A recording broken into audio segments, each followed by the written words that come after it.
እንግዳ በክፍል 124 እንግዲህ መሲ እርጉዝ እንደሆነች አውቋል። ከመጀመሪያ ላይ እንግዲህ የነገረችው ኑኑ ናት። ከመጀመሪያ የምታውቀው ኑኑ ብቻ ነበረች። ከዛ ግን አይንዬ መሲን ስታየት ኧረ አንቺ ልጅ ምንድን ነው እርጉዝ ነሽ እንዴ ስትላት፣ ኧረ እማዬ በፍጹም እርጉዝ አይደለሁም፣ እኔማ በፍጹም እርጉዝ ልሆን አልችልም፣ እመኚ አንቺ እየዋሸሽ ነው እንጂ እርጉዝ ነሽ ብትላት፣ መሲ ግን ለእናቷ ማመን አልፈለገችም ነበረ። ኑኑ ማብራት ስለነበረ አይ እናቴ እያመማት ስለነበር ለዛ ነው ሆዷን ነፍቷት ነው እንጂ እርጉዝ አይደለችም ብላ እየዋሸችላት ነበረ። መሲማ እህቴ እንዳለችው ነው፣ ምንም አይነት እርግዝና የለም። ሌላ እንግዲህ ተደናግጣ ከእናቷ ሄዳ ነበረ። ኑኑዬ ግን እርግጠኛ ነሽ ለመሲ እየዋሸሽላት አይደለም? እርግጠኛ ነሽ እርጉዝ አይደለችም? አረ በፍጹም እናቴ እርጉዝ አይደለችም በማለት ነበር የዋሸችላት። እና ለመኩ ይች ልጅማ እርጉዝ ናት ከኔ ደብቀኝ ነው እንጂ መሲ እርጉዝ ናት ብላ እንግዲህ ለመኩ ስትነግረው፣ እንደው እንደዚህማ ሊሆን አይችልም፣ ይሄማ ውርደት ነው፣ በዛ ላይ ከዛ ሰይጣን የሆነን ያረገዘችው ብሎ እንግዲህ መሲን ለመጠየቅ ሄዶ ነበር። መጀመሪያ ላይ ግን ኑኑ ልታቅ ስለምትችል ኑኑን ጠይቃትኝ፣ ለእኔ ምንም አይነት ነገር አልነገረችኝም እንዴ እናቴ ኑኑ ብታቅማ ትነግረኝ ነበረ። ኑኑ ከኔ ሚስጥር አትደብቅም፣ መሲ ናት ድብቋ ብሎ ግድ የለም ኑኑን አናግራትኝ፣ እሷ ታውቃለች እርግጥ። መኩም እንግዲህ እሺ ብሎ ኑኑን መሲ እርጉዝ ናት አይደለችም ንገሪ ሲላት፣ እንዴ ወንድሜ እርጉዝ አይደለችም ነው ያለችው ኑኑ። እንደዛ ከሆነ አይኔን እያየሽ ንገሪ፣ ምክንያቱም አንቺ ውሸት ከሆነ ያወራሽው አቀብሻለሁ ሲላት፣ ኑኑ ቀጥ ብላ ማውራት አልቻለችም። በዛ ምክንያት መኩ እውነቱን አውቆባታል ማለት ነው። እሺ በቃ ወንድሜ መሲ እርጉዝ ናት ግን ለማንም እንዳትናገር ነው ያለችው። በቃ መኩ በጣም ነው የተናደደው። በቃ ተዋረድን ምናምን እያለ ነበረ። መሲን ሲያናግራትም እርጉዝ ነሽ አይደለሽም ብሎ ሲጠይቃት ማለት ነው። አረ በፍጹም ምንም አይነት እርግዝና የለም፣ እባክሽ እውነቱን ንገሪኝ አውቄያለሁኝ። ከዛ ሰይጣን ነው ያረገዝሽው ወይ ሲላት፣ አዎ እና ሌላ ከማን ሊሆን ይችላል በማለት እንግዲህ ነግረዋለች። እሱም ተናዶ ቴዲን ለማናገር ሄዶ ሊሄድ ነው ሲል መሲ አይ በፍጹም አትሄድም፣ አሁን ከሄድክ ባዶን አይጠብቅም ይገልሃል፣ ግን አልሰማሽም ብሎ ትቷት ሄዷል ማለት ነው። በዚህ በኩል ቤቲ እና ሊዛ ደግሞ ወደ ቴዲ ቤት ሄደው ነበረ።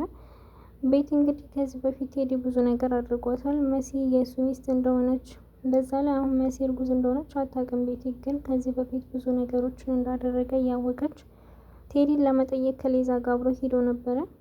እና ምን ልታደርጉ መጣችሁ? ሲጀመር ያን ሁሉ ነገር ካደረግሽብኝ በኋላ ደግሞ ድፈታችሁ፣ አሁንም ምን እንደማወራ ለመስለል ነው አይደል የመጣችሁ? ቤቲ ደግሞ አረ በፍጹም ቴዲ ይቅርታ ልንጠይቅና ልናይህ ነው የመጣ ነው እንጂ ለሌላ አይደለም፣ እባክህን ይቅርታ አድርግልኝ ብትለው፣ አይ ከዚህ ሂዱ ተይው፣ አይ ከሄድለታ ነው ምን ያካብዳል፣ እዚህ ድረስ የመጣ ነው እሱን ለመጠየቅ እኮ ነው፣ ካልፈለገ እንሂድ ስትል፣ ከዛ ቴዲም እሺ ግቡ ብሎ ከገቡ በኋላ እየጠየቁት ነበረ። እና ሊዛን ተቀመጭ ብላት ልቀቀኝ ብላ ግፍትርን ያደረገችው ቴዲ ማለት ነው።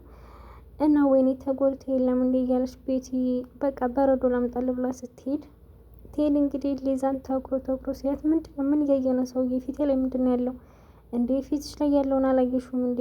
ምንድነው ምን አለ ፊቴ ላይ ብላ እንትን ስትል፣ በጣም ውብ ነሽ ሲል ጅል ትጃጃላለህ እንደዚህ ጋር ነው ብላ እንግዲህ ሊዛ ማለት ነው። እና ወደ እሷ ጠጋ ሲል እዛው ተቀመጥ ስነ ስርዓትን ያዘን ልክስክስ በኋላ እያለችው ነበረ። እንግዲህ ቤት ይሄን ነገር አታውቅም ማለት ነው። እሷ በረዶ ለማምጣት ሄዳ ስለነበረ ከዛ ቴዲ ወደ ሊዛ ጠጋ ሲል ሊዛ ደግሞ በጥፊ ይዛ አድርግም አረገችው። ከዛ ቤቲ አይታ እንዴ ሊዛ እንዴት እንደዚህ ታደርጊያለሽ? እንዴት በጥፊ ትመጪዋለሽ? ብላ ከቴዲ ይልቅ ማለት ሊዛን የተቆጣቻት ማለት ነው። እሷ ግን ለእሷ ብላ ነበረ ከማትፈልገው ቤት አብራት ሄደችው። ምክንያቱም ቴዲ መጥፎ ሰው ነው እና እንዳይጎዳት ብላ እንደ ጓደኝነት አብራት ሄዳ ነበረ። እሱ ግን ሲልከሰከስ በጥፊ መታችው። ከዛ እሷ ደግሞ ለምን በጥፊ መታችሁ ብላ የዘጋ ጓደኛዋን ተናገረቻት ከቴዲ ጋር ሆና ማለት ነው። ቴዲ ምን አይነት ባለየና እብድ ሴት ነው ይዘሽብኝ የመጣሽው? ጭራሽ እንደተገላቢጦሽ እሷን እየተሳደበ ነበረ። ከዛ እንዴት በጥፊ ትመቸዋለሽ? እንዴት እንደዚህ ታደርጊያለሽ ሊዛ እያለቻት ነበር ቤቲ።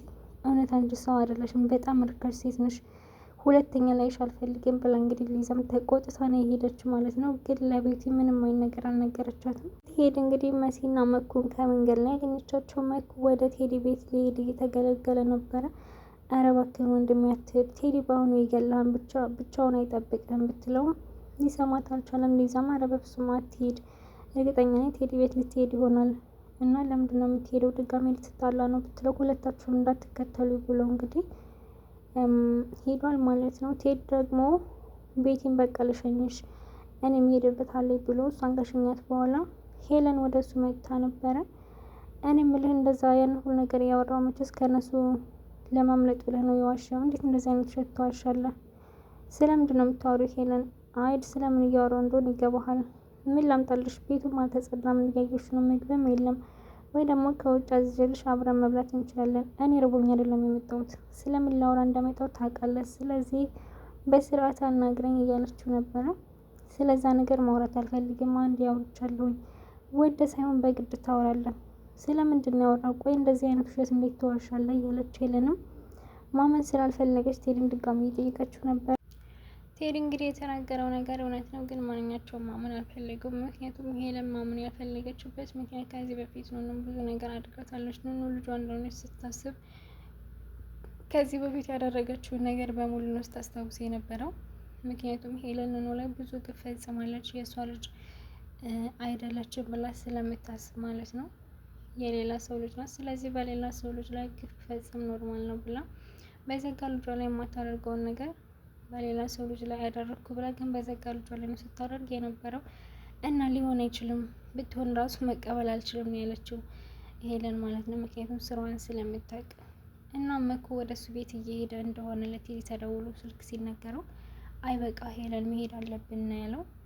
እንግዲህ መኩን በአሁኑ ቴዲ የሚለቀው አይመስለኝም። ምክንያቱም ከቤቱ በር ሰው ስላስቀመጠ በሰዎቹ ሊያሳግተው ይችላል መኩን ማለት ነው። ከዚህ በፊት እንግዲህ በሰዎች ሊያስገድለው ሞክሮ ነበረ። ከዛ ሞቷን ብለው ሰዎቹ ከሄዱ በኋላ መኩ ግን ከስንት ቀን በኋላ ከራሱን ከሳተበት ተነስቶ ወደ ቤቱ ተመልሷን። እንግዲህ ያን ነገር ያደረገበት ሰው ማን እንደሆነ አልታወቅም እስካሁን ድረስ። ያደረገው ቴዲ ነው። እሱ ግን ማን እንደዚህ ሊያደርግብኝ ይችላል የሚለውን ለማጣራት አልሞከረም ነው። የሆነ እቃ ተልኮልሃል እና ያን እቃ ተቀበል በሚል ጠርተውት ነው እንደዛ ያደረጉት ማለት ነው። መኩ በአሁኑ የሚለቀው አይመስለኝም ቴዲ በነገራችን ላይ መሲ ከሱ እንዳረገዘች አያውቅም። እንደውም የዛ ሰይጣን ሰውዬ ልጅ መወለድ የለበትም ሲል መኩ ለመሲ ማለት ነው። ሲጀመር ቴዲ ልጅ እንዳለው ማን ይነግረዋል? እኔ ካልነገርኩት እናንተ ካልነገራችሁት ምንም አያውቅም። ስለዚህ ልጅን ራስ ያሳድገዋለሁ ብላ ነበረ። መኩ ግን አይሆንም ብሎ ቴዲን ለማናገር ነበር የሄደው። ቴዲ እንደዚህ በሰላም የሚለቀው አይመስለኝም በአሁኑ። ከዚህ በፊት እንግዲህ እነሱ እንዳይሆን አድርገው ስለደበደቡት ለሁለት። አሁኑ መኩን አይለቀም። ግን አንድ ነገር ቢሆን መሲ ወደ ቴዲ እንደሄደ ስለምታውቅ ቴዲንም አይፈቱትም። እስካሁን ድረስ እንግዲህ ቴዲ በሰራው ወንጀል ቴዲም ሆነ ሄለን በሰሩት ወንጀል ምንም አይነት ቅጣት አላገኙም። ምክንያቱም ሄለን እስር ቤት ከገባች በኋላ መሲን አስገድደው የውሸት ምስክርነት እንድትሰጥና ከእስር ቤት እንድትፈታ ስላደረጉ ማለት ነው። የሚገባትን ቅጣት አላገኘችም፣ አልተፈረደባትም። ግን በስተመጨረሻ ሁላቸውም እጃቸውን ማግኘታቸው አይቀርም። በዚህ በኩል ደግሞ ኑኑና ቤሉል ማለት ነው እውነቱን ልንገርሽ ማለት መነጋገር አለብን ሲላትኝ ስለምንድን ነው የምንነጋገረው? መጀመሪያ ላይ አይንዬ እንግዲህ ኑኑ በጣም ተጨንቃ ወደ ወደ እያለች አይታት ነበርና ቆይ አንቺ ልጅ ምን ሆነሽ ነው? ብቻሽን እኮ እያወራሽ ነው። አረ ናቴ እኔ ብቻዬን አላወራሁም። ግን እርግጠኛ ነሽ ስወለድ ምንም ነገር አልተፈጠረም እንዴ? ምን ሆነሽ ነው አንቺ ልጅ? ያን ነገር በተደጋጋሚ የምትጠይቂ በሰላም ነው?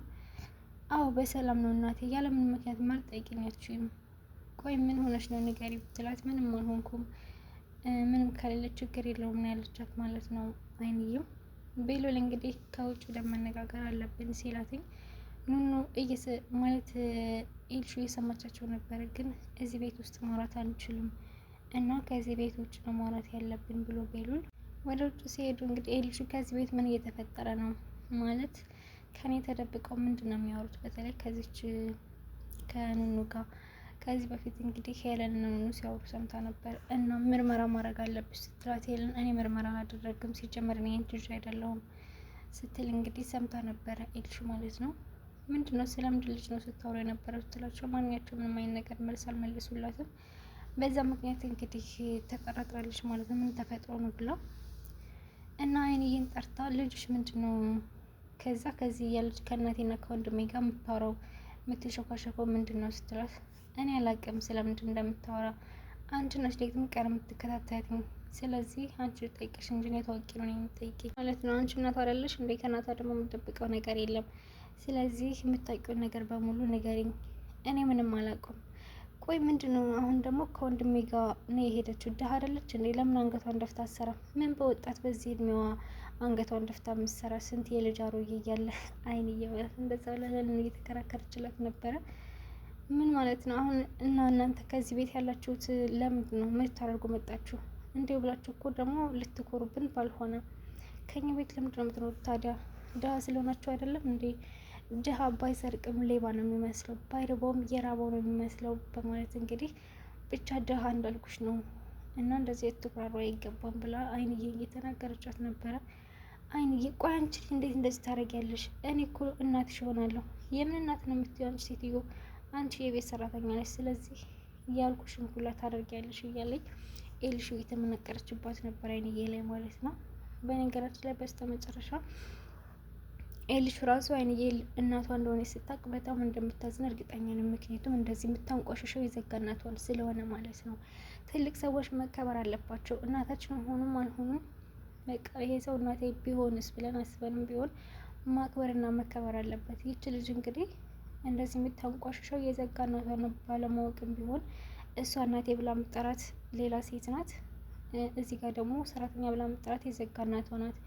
ስለዚህ በአንድም በሌላ ሰዎችን ማክበር መልካም ነው። እንደ ትልቅነቷ ብታከብራት እናቷን አከበረች ባለማወቅም። ግን ሰውም ታላቋን ባለማክበሯ የዘጋ እናቷን አዋረደች በስድብ ማለት ነው።